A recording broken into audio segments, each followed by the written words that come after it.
but we got 63% bullish, 36% bearish. And yeah, I thought it was bullish. That's my opinion. When I watched the whole thing yesterday, I listened to it, and I thought, I'm not like cheering for the government to like come down on these things, but I thought I can buy the narrative that, first of all, I took away the CFTC. They wanted to make it clear that they did this. They seem to be, he mentioned something, the guy on there mentioned something about wanting to do more stuff like this or being more involved in crypto. I can't remember how he put it, but I got the feeling like, hey, we want to show we're the agency who wants to do this. So I was like, that's going to be interesting if they end up being the ones, because the SEC is getting a bunch of L's. They get some wins, especially big ones like 4 billion fines and involved in those type of cases. And then CFTC takes,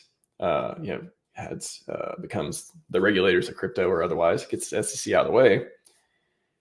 And they seem to be much more friendly. So maybe that's a good thing. So that's one. CFTC seemed like they're very interested in being the ones doing stuff in crypto. And then the other one was the narrative of, hey, yeah, we got now Binance is regulated now. We can't have, there was some tweet I saw, I think it was, I actually watched the Altcoin Daily video. It wasn't bad. They get a lot of stuff for not liking our community, but the video they did about Binance, I watched, and essentially the narrative is that they shared some tweet about ETF doesn't get approved if like Binance is still like one of the biggest exchanges, all this stuff.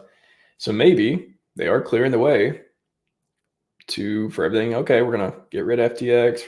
Binance are gonna be regulated more now and all that stuff. And then okay, institutions now bring money in. Zoom out for a minute and think about this.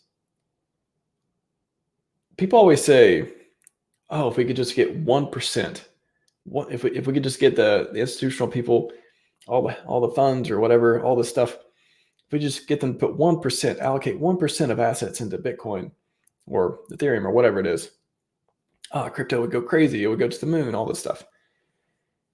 So if you think about it, if this happened, like why the ETF is a big deal, one of the reasons, that could be very interesting for price, sentiment, everything else.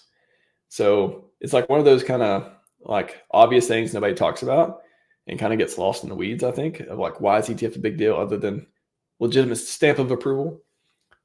If people start saying, they look around, what are we going to invest in? Hey, how about the highest performing asset class of all time?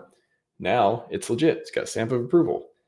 Why not? Like, I wonder how many managers of these funds and stuff will be looked at as negligent for not putting such a tiny fraction of the portfolio in that, when they look historically how well it's done and now regulatory approval. That's a question I was thinking about yesterday. I wonder if it'll be looked at in that light versus before it's like, oh, that's risky, don't touch that stuff, rat poison, right?